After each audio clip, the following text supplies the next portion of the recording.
നമസ്കാരം. ശവംതീനികളെന്ന് നമ്മൾ കേട്ടിട്ടുണ്ട്. അതുപോലെ കുറേ എണ്ണം നമ്മുടെ നാട്ടിലുമുണ്ട്. ഈ അടുത്ത കാലത്തായി നടന്ന രണ്ട് മരണങ്ങൾ, ഒന്ന് നടനും സംവിധായകനുമായ ശ്രീനിവാസൻ്റെയും മറ്റേത് മലയാളത്തിൻ്റെ മഹാനടൻ മോഹൻലാലിൻ്റെ അമ്മ ശാന്തകുമാരിയുടേത്. ഇവിടെയൊക്കെ മരണപ്പെട്ടവരുടെ ഉറ്റ ബന്ധുക്കളുടെ സങ്കടം പോലും യാതൊരു ഉളുപ്പുമില്ലാതെ വിറ്റു കാശാക്കുന്ന കുറേ എണ്ണത്തിനെ കണ്ടു. അവരെയാണ് ഞാൻ ശവംതീനികളെന്ന് വിശേഷിപ്പിച്ചത്. സഹപ്രവർത്തകരും ബന്ധുക്കളുമായവർ മരണച്ചടങ്ങിനെത്തുമ്പോൾ യാതൊരു മനസാക്ഷി കുത്തുമില്ലാതെ അവരുടെ പിന്നാലെ നടന്നും വഴിമുടക്കിയുമൊക്കെ ഒരു മൊബൈലും കൊണ്ടു നടന്ന് വീഡിയോ ചിത്രീകരിക്കുന്ന കുറേ എണ്ണം. നാണക്കേടോ മനുഷ്യത്വമോ ഒന്നും ഇവറ്റകൾക്കില്ല. അങ്ങനെ മനുഷ്യത്വമുണ്ടായിരുന്നെങ്കിൽ ഒരു മൊബൈൽ ഫോണും തൂക്കിപ്പിടിച്ചു കൊണ്ടുവന്ന് ഇത്തരത്തിലുള്ള തെമ്മാടിത്തരങ്ങൾ കാണിക്കില്ലായിരുന്നല്ലോ.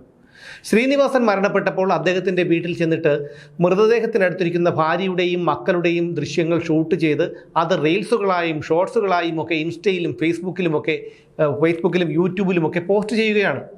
ഇതിൻ്റെയൊക്കെ ക്യാപ്ഷൻ കാണുമ്പോഴാണ് ഇവൻ്റെയൊക്കെ മോന്ത പിടിച്ച് ടാറിലിട്ട് ഉരയ്ക്കാൻ തോന്നുന്നത്. വിമല ടീച്ചറുടെ സങ്കടം കണ്ടോ? പ്രിയതമ്മൻ്റെ മൃതദേഹത്തിനരികിൽ വിമല ടീച്ചർ, വിങ്ങിപ്പൊട്ടി ധ്യാൻ, കൂട്ടുകാരൻ്റെ അച്ഛനെ അവസാനമായി കാണാൻ നിവിൻ പോളി, ഇങ്ങനെയൊക്കെയാണ് ആ വീഡിയോകളുടെ ക്യാപ്ഷനുകൾ. പിന്നെ ഒരു മനുഷ്യൻ മരിച്ചു കിടക്കുമ്പോൾ അദ്ദേഹത്തിൻ്റെ ഭാര്യ കരയുകയല്ലാതെ എന്താണ് ചെയ്യേണ്ടത്? മരണത്തിന് വരുന്ന ആൾക്കാരെ സ്വീകരിക്കാൻ നിൽക്കണോ? മോഹൻലാലിൻ്റെ വീട്ടിലും ഇതുതന്നെയായിരുന്നു അവസ്ഥ. ഇറച്ചിക്കടയ്ക്ക് മുന്നിൽ തെരുവ് പട്ടി നിൽക്കുന്നത് പോലെ ഓരോ സെലിബ്രിറ്റികളുടെ വീട്ടുകൾക്ക് മുന്നിലും അവരുടെ നാലാൾ കൂടുന്ന ഒരു പരിപാടി നടക്കുമ്പോൾ ഇവന്മാരുണ്ടാകും.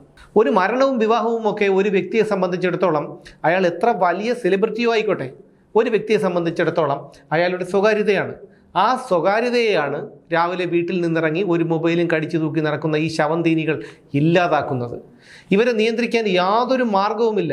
മരണ വീടുകളിൽ കാണിക്കേണ്ട ഔചിത്യം പോലും കാണിക്കാതെ വന്നു നിന്ന് ഇത്തരം കോപ്രായങ്ങൾ കാണിക്കുന്നവരെ പരേതൻ്റെ നാട്ടുകാരോ ബന്ധുക്കളോ തന്നെ കൈകാര്യം ചെയ്യണം.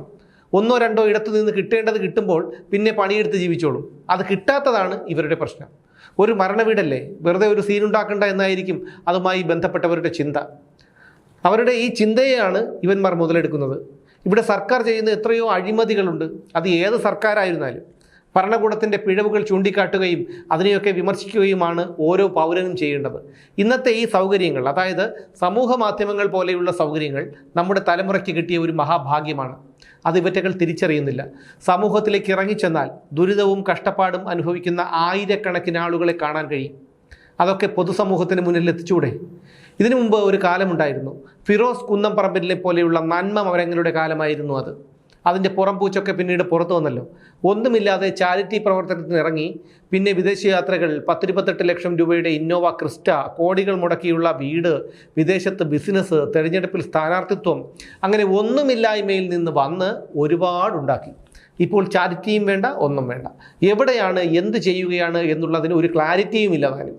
കിടപ്പ് രോഗികളെ പോലും സഹായിക്കാനെന്ന് പറഞ്ഞിറങ്ങി വീഡിയോകൾ ചെയ്ത് മനസ്സലിവുള്ളവർ അവർക്ക് കൊടുക്കുന്ന കാശിൽ നിന്ന് പങ്കുപറ്റുന്ന മനുഷ്യമൃഗങ്ങളുണ്ടായിരുന്നു ഇടക്കാലത്ത്. അതിൽ പലരെയും ഇപ്പോൾ കാണാനില്ല. ഇനി വേറെ കുറേ എണ്ണമുണ്ട്. ഫേസ്ബുക്കിലാണ് ഇവറ്റകളുടെ മെഴുകൽ, കൂടുതലും പെണ്ണുങ്ങൾ. ഏതെങ്കിലും ആണുങ്ങൾ എന്തെങ്കിലും പറഞ്ഞെന്ന് വെച്ച് പതിവ്രതകളുടെ മൊത്ത കച്ചവടക്കാരികളാണെന്ന മട്ടിലാണ് ഇവറ്റകളുടെ മെഴുകൽ. ഒരാൾ മോശമായി എന്തെങ്കിലും മെസ്സേജ് അയച്ചാൽ അയാളെ ബ്ലോക്ക് ചെയ്താൽ പോരെ, അല്ലാതെ അവനെ പ്രോത്സാഹിപ്പിച്ച് അങ്ങേയറ്റം എത്തിച്ചിട്ട് അതിൻ്റെ സ്ക്രീൻഷോട്ട് എടുത്ത് ഫേസ്ബുക്കിലിട്ട് അവൻ്റെ തന്തയ്ക്കും തള്ളയ്ക്കും വരെ വിളിക്കും. ഇതിലൂടെ എന്തോ വലിയ കാര്യം ചെയ്യുന്നു എന്ന മട്ടാണ് ഇവർക്ക്. പറഞ്ഞു വന്നത്, സെലിബ്രിറ്റികളുടെ കുടുംബത്തിൽ നടക്കുന്ന വിവാഹ ചടങ്ങുകളിലും മരണാനന്തര ചടങ്ങുകളിലും ഒക്കെ വലിഞ്ഞു കയറി ചെന്ന് അവരുടെ സ്വകാര്യതയെ വിറ്റു കാശാക്കുന്ന ഓൺലൈൻ ശവന്തീനികളെ നിയന്ത്രിക്കാൻ നടപടി ഉണ്ടാവണമെന്നാണ്. നിയമപരമായി അതിന് സാധ്യതയില്ല. പക്ഷേ ഈ ചടങ്ങുകൾ നടത്തുന്നവരുടെ ബന്ധുക്കളോ സുഹൃത്തുക്കളോ ഒക്കെ ഇവറ്റകളെ കൈകാര്യം ചെയ്യാനുള്ള സന്മനസ് കാണിക്കണം. അത്രയേ ഉള്ളൂ.